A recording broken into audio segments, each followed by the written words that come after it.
E aí pessoal, tudo certo?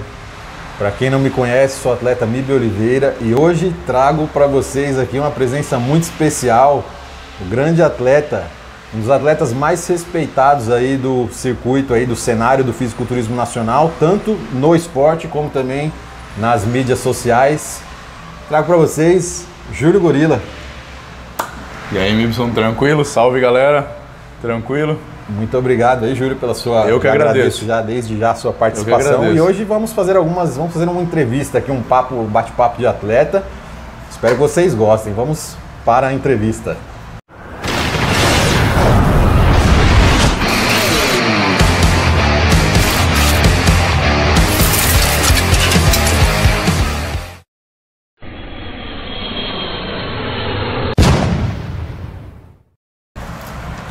Ô, Júlio, gostaria que você falasse como foi o seu início no esporte, assim, por que você começou a praticar musculação, o que levou você a iniciar na musculação? Bom, assim, eu sempre fui uma pessoa que sempre treinei excessivamente, independente do esporte. Comecei com basquete, jogava muito basquete sozinho, cerca de treinar arremesso, treinar técnica, cerca de 5 horas por dia, entendeu? Nossa. Sozinho. Sim. Depois, com 15 anos, fui pro futebol. Comecei a jogar futebol até que tarde, comparado com os brasileiros, né? Sim. Jogava também bastante. Só que ainda assim, eu não gostava muito do fato de, por ser um esporte coletivo, tem seus lados bons e ruins, entendeu? Só que o fato de você, por exemplo, dar seu 100% e um cara que tá com você ali não dá, às vezes não faz você ganhar. Sim. Eu gostava muito de musculação, porque eu era magro e queria ganhar peso. Eu, com 20 anos... Eu iniciei a musculação com 20 anos mesmo. Ali eu tinha 56 quilos com 1,83 m, já tinha altura. Nossa, já era adulto, né, no caso. 56 quilos com 1,83 m? Sim, era bem magrinho.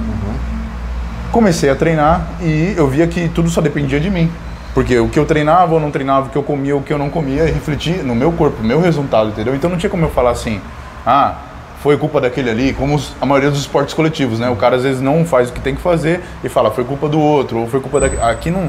Você sabe muito bem, musculação é uma coisa que você não tem como culpar outra pessoa, é o seu resultado. Eu treinei por 4 anos e aí começou a vir na minha cabeça a questão de competir, entendeu? Aí que eu comecei a enxergar como um esporte, o que era o fisiculturismo mesmo. Comecei a ver artisticamente isso, é um esporte artístico, sim, querendo ou não, entendeu? Obra de arte. Sim. Daí a gente estava conversando, eu iniciei minhas competições em 2016, na NABA.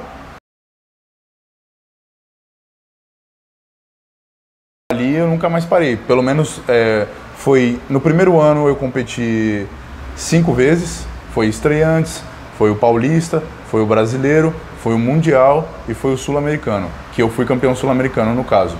No segundo ano fui para a FBB, competi 3 vezes. No terceiro ano competi apenas uma vez, que foi no Mr. Olympia em Las Vegas. Sim, ele teve uma carreira profissional amadora muito curta, né? Sim. Isso é uma característica de grandes atletas, né? Geralmente grandes atletas eles têm uma carreira amadora muito mais curta, né, do que a maioria dos atletas normais. E só uma curiosidade, Júlio, só para falar aqui pro pessoal, na primeira competição do Júlio, eu era um dos árbitros. Eu estava na mesa eu sabia. Eu estava na mesa de arbitragem ali do Campeonato de Estreantes da NABA de 2016. Era um dos árbitros ali que estavam compondo a mesa. Então, e faltando ali 3 dias para a sua estreia, mais ou menos uns 3 dias, eu te encontrei na academia e vi você treinando posterior de coxa. Sim. Aí foi ali que a gente se conheceu, já faz algum tempo. E essa sua temporada de 2016, eu acompanhei muito ela, porque eu estava em quase todos os campeonatos. Sim. Que eu estava, então eu lembro muito bem. No Paulista, no Brasileiro, você chegou aí no Mundial? No Mundial não, porque não tinha minha categoria. E no Sul-Americano? Eu estava lá em Curitiba. Eu lembro que você falou, Mibson, dá uma olhada aqui, aí você mostrou a perna. Eu falei, você tava comendo banana no dia, eu lembro. E a diferença, assim, você foi talhando o shape cada vez mais e chegou numa condição incrível. E no Mundial você já ganhou de grandes nomes aí do fisiculturismo nacional, né? Sim, tanto que no Campeonato Sul-Americano eu ganhei do campeão mundial. Ah, sim, no O campeão mundial tava lá. Foi por isso que eu fui no Sul-Americano. Amigo meu, claro, o Jefferson. Sim, sim. Ah, o Jefferson, que depois virou profissional da WFF, posteriormente campeão do Mr. Universo 2017. Sim. O Jefferson, foi muito Esse primeiro ano foi muito interessante porque eu tinha uma visão bem abstrata do que era o fisiculturismo. Eu pensava muito em volume. Claro que eu tinha simetria, a questão de também proporção de ter a parte superior, inferior, tudo junto. Mas ainda não tinha a noção do que é ter qualidade, entendeu? Aí quando eu competi a primeira vez, você estava lá, fiquei em 5º lugar, certo? Na minha avaliação, você foi melhor. Na minha lista ali, você estava melhor. Eu também acho, sim, não falando que eu deveria ser campeão, mas eu também achei que eu estava melhor. Mas eu percebi que eu não estava na qualidade que deveria. Quando eu competi com os caras, que eu vi os caras de perto, aí eu falei, eu preciso estar mais condicionado. Até então, quando eu fui pro Brasileiro e encontrei o Jefferson naquela época ele era muito bem condicionado. Foi por isso que ele ganhou o Brasileiro de mim na época. Ele ganhou o Brasileiro e ganhou o Mundial. E aí quando eu vi o Jefferson eu falei, porra, mano, aquilo era condição, entendeu? E aí eu comecei a buscar mais condição, não me importei muito com o peso, porque a primeira vez que eu competi no Estreantes, eu tava com 110 quilos. 110 quilos. Só que tava linguiça, entendeu? Sim. Só que aquilo lá, tem pessoa que vem e fala pra mim, você era muito maior antigamente. Em relação ao quê? De água e gordura, entendeu? Como muitos, só músculo. A gente vê muito hoje, né? Sim. Caralho, eu peso não sei quanto. Eu subo com não sei quanto. Eu não sei se você concorda, né? O fetiche do brasileiro dos 100 quilos, né? Uhum. O cara ali, os 3 dígitos, ele quer alcançar de qualquer forma, ele quer competir com 3 dígitos e às vezes não tem condição, né? A gente vê um grande exemplo que é o Dexter Jackson, por exemplo, que já chegou a entrar no Olímpia com menos de 100 quilos. Ué, e aí? E como é que você vê o cara com aquele volume e menos de 100 quilos? Ganha do Big Ramy. E tem cara, mas tem cara aí amador, 110 quilos, 120 quilos, que não tem nem metade do volume que o Dexter Jackson tem. Sim. Incrivelmente. Porque o cara tá só se importando com o quê? Com o volume, com o peso, entendeu? Com o número, isso como você falou. Como diria o nosso amigo Grilo, se o cara tivesse 120 quilos e fosse seco, ele não seria amador, ele seria profissional. Sem dúvida. Ele estaria no Olímpia, né? Sem dúvida. Dali eu fui 110 quilos e cada vez eu fui abaixando. Diminuindo. Tanto que no Campeonato Sul-Americano, que eu fui o campeão, eu tava por volta de 103 quilos. 103 quilos. Abaixei 7 quilos. Tava muito melhor. Então, e ganhei de caras que eu não ganhei com peso maior. Coisa interessante, né? Sim, é muito interessante, porque o pessoal que está iniciando ali fica dando muita atenção em peso na balança, então aí tá uma lição aí para vocês, pessoal. E Júlio, como foi essa transição? Você era um praticante de musculação, uma pessoa que era muito dedicada ao esporte, e como foi a transição de praticante normal para atleta? Aquela transição, assim, porque a gente sabe que tem que ter um estilo de vida adequado para que você não sinta muito essa mudança brusca aí na vida, né? Mas tem pessoas que já têm ali mais ou menos... Eu gostaria que você falasse como foi essa sua transição, se foi difícil, como foi? Então, para mim não foi difícil porque eu sempre fui muito regrado. Desde que eu comecei a entrar nesse esporte e comecei a ver os resultados que dependiam só de mim, cada vez eu fui estudando mais por conta própria. E ali eu sempre... Tudo bem que, assim, não tinha o conhecimento que eu tenho hoje, claro, mas... Sempre fui uma pessoa regrada. Quando meu primeiro mestre foi o Celso Reis de Jesus, foi o primeiro cara que me iniciou na NABA. Até, sim. Quando eu fui pro Campeonato Sul-Americano, eu já estava sob a tutela do Paulo Lima. Ali já foi uma grande diferença, entendeu? Porque ele já me abriu minha cabeça por coisas que não tinha conhecimento, não dava para estudar em livro, entendeu? Coisas que ele foi me ensinando. Porém, cara, assim... É relativo, é interessante, mas pra mim eu sempre fui muito focado, muito focado. Então eu não tive esse problema de falar assim, agora você se tornou atleta e é mais... Ligou a chave. Não, então, foi algo que fluiu. Tanto que foi uma coisa que também me prejudicou em questões de relacionamentos, porque você sabe, às vezes você tem uma mina e a mina não aceita isso de você se dedicar 100% a alguma coisa, mas... De resto, em falar de dietas, nunca tive problema com isso. Já perdeu quantos relacionamentos? Já contou? Já perdi alguns. Perdi uns 2. Vamos lá, Júlio. Então, já falamos. E agora você falou sobre sua carreira, né? Até aquele ponto que você foi disputar o Olímpia Amador de Las Vegas. Se não for o maior campeonato, com certeza um dos 2 maiores campeonatos amadores do mundo. Sim. E o Júlio foi lá e ganhou, passou o carro em todo mundo e apresentou um físico fantástico. Eu cheguei a ver uns vídeos umas semanas antes, estava realmente muito bom. Estava muito encaixado no padrão. E como foi essa ideia, Júlio? Você falou assim, como foi que surgiu essa ideia de competir, de ficar uma temporada nos Estados Unidos e fazendo ali uma preparação. Eu não sei exatamente quanto tempo você ficou, eu gostaria que você falasse um pouco disso. Como surgiu a ideia e como surgiu a ideia de escolher esse campeonato logo mais difícil, né? O cara já foi logo no campeonato mais difícil. Como foi isso? Bom, eu fiquei lá 8 meses. 8 meses, legal. Sim, minha ideia sempre foi para os Estados Unidos. Claro que competir no Olímpia foi uma coisa, quando eu cheguei lá eu já vi que era mais real, entendeu? Mas desde que eu cheguei lá, eu nunca parei de me preparar, para falar a verdade. Eu só entrava, eu estava num off naquela época. Coisas que vêm com o tempo. Hoje em dia eu já não como besteira como eu comia antes, mas antes eu tinha uma dieta mais aberta, vamos se dizer assim. Porém, eu me via ali, quando eu cheguei nos Estados Unidos eu estava com 116 quilos, mas não estava numa qualidade boa. Para mim, minha opinião, tem cara que podia falar, você está muito bem condicionado, mas sim. Também é relativo. E a Classic estava ali, era uma categoria nova, só que eu via que ela priorizava muito mais a linha, a questão de cintura abdominal, entendeu? Era uma coisa que eu valorizava mais, de certa forma, coisa que eu não valorizava no começo. No começo eu não me importava com a minha linha, eu só estava me preocupando assim, vou subir com tantos quilos, seco, eu tenho que subir desse tamanho, grande, com tanto de braço. Só que você vê, como eu te falei, é muito relativo. Você pode ver um cara com 130 quilos subir num palco, vamos se dizer assim, ele vai ter, aqui, se colocar de tórax, vai 1,50 m, dando um exemplo, e o cara vai e tem 1,20 m de cintura. Aí você pega um cara que tem 1,20 m de tórax e tem 70 de cintura.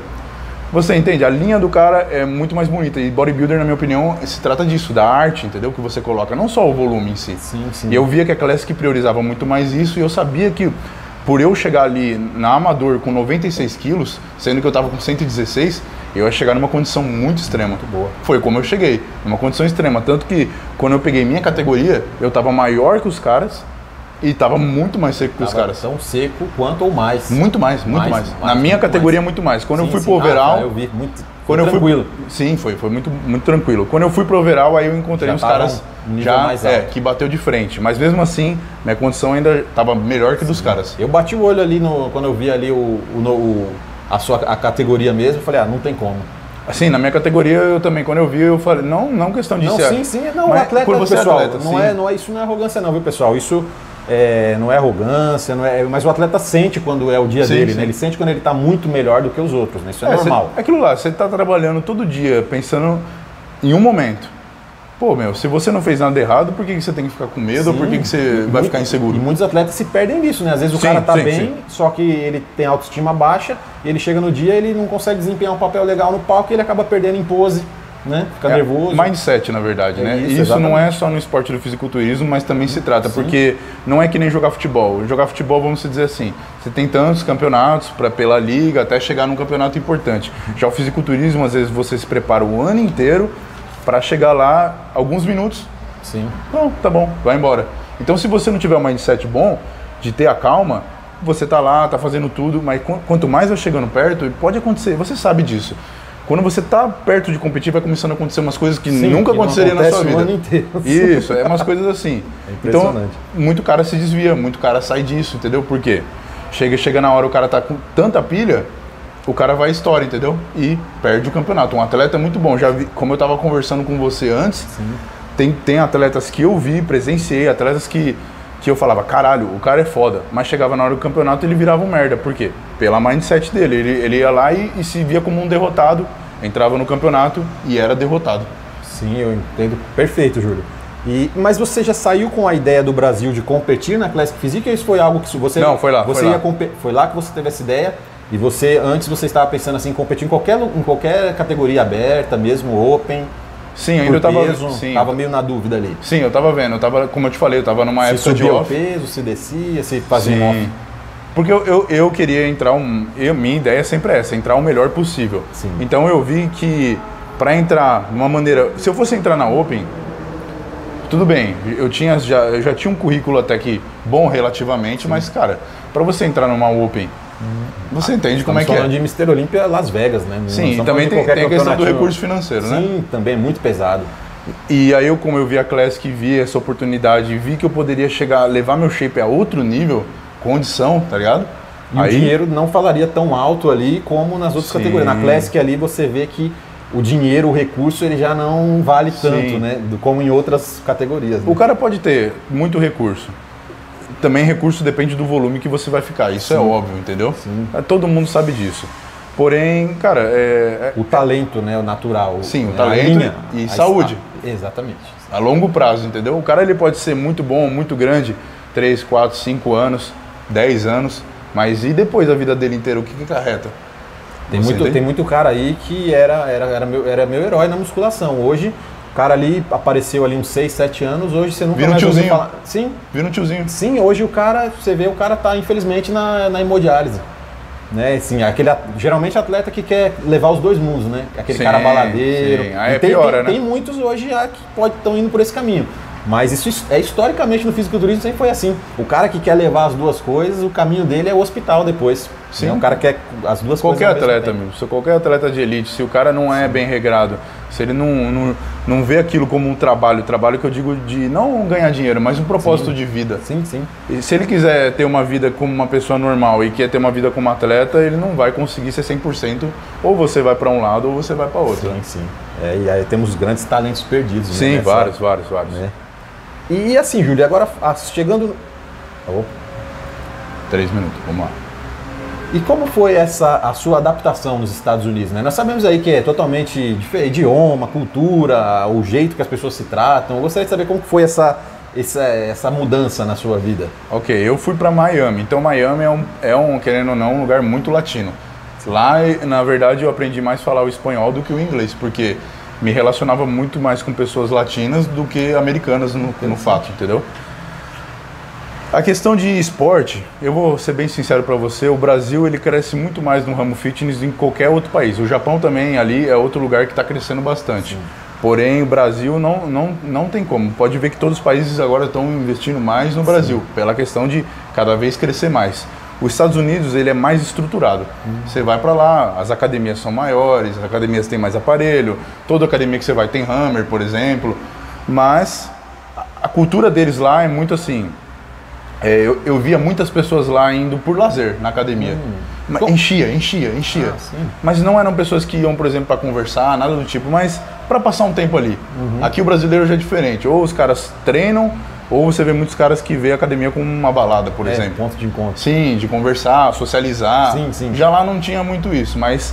Lá eles valorizam muito o esporte e o esportista, no caso, o atleta. O fisiculturista ele é bem visto, assim, Júlio. Você saía na rua, as pessoas olhavam assim, falavam... Sim, algumas nas academias, você treinando, sim, o pessoal, academia como que era? Academia mais. Vinha muito com dúvidas, entendeu? Americanos vinham, mas quando já vê que você é latino, eu não falava tão bem o inglês, falava mais o espanhol. Então, como eu te falei, eu me relacionava mais com latino, mas... Latinos, em grande maioria, os caras vinham e falavam, não, você tem um shape muito bom. Eles valorizam muito isso como um esporte. Não é assim, o seu shape é bom, você vai pegar várias minas. Ah, sim. Ninguém nunca me falou coisa do tipo. Sempre falou assim, nossa, você é um atleta muito bom. Sempre visando o lado do esporte. Do esporte. Muito bom, interessante. É muito legal saber disso, Júlio. E a questão de trabalho e dieta? Como foi lá essa mudança? Porque nós sabemos que, eu não sei, tem muitas pessoas que falam que o acesso aos alimentos é mais... Tem uma gama de alimentos maiores, de qualidade, para estar escolhendo um preço mais acessível. Outros dizem que não. Gostaria que você falasse, você que esteve lá, né, nessa região. Na minha opinião, lá tinha o hipermercado que eu mais ia, era o Walmart. Lá ele é o mais forte. E como eu te falei, como eu estava em Miami, lá eles dão mais... até a questão de alimentos é mais voltada aos latinos. Então eu não tinha problema com isso. Por exemplo, banana muito barato, a carne lá muito barata. Você comprava carne de muita qualidade a um custo bem barato. E ovos, frango, peixe... Tudo isso mais barato. Tudo isso mais barato. Em relação ao que se ganha lá. Aqui, sim. Porque assim, você pega o salário mínimo dos caras lá, dava entre $1.800. A gente não está falando de converter, mas poder você pensa, de compra. Número, 1.800. O salário mínimo aqui tá o quê? R$1.000, 1.100, que é 1.200? Sim. Só que você vai no mercado, os preços que lá eram mais baratos e os caras recebiam um salário mínimo maior. Então a vida relativamente dava para você se alimentar melhor do que aqui no Brasil. A questão até da suplementação que o pessoal... Fala um pouco com o pessoal, a questão do pessoal que consome suplementos, a questão da diferença daqui para lá. Sim, questão de vitaminas. Vitaminas, minerais, até os suplementos. Até que suplementos eu não vi tanta diferença. Sim, às vezes eles têm umas promoções. Nas feiras, por exemplo, Porque o pessoal acha que é tudo de graça nos Estados Unidos. Só nas feiras, pra falar a verdade. Nas feiras eles dão muita coisa. Aqui no Brasil, no máximo, os caras te faz fazer uma fila de 30 minutos pra te dar um saquinho desse tamanho. Você sabe muito bem. Sim, sim. É isso. Vai dar ali 3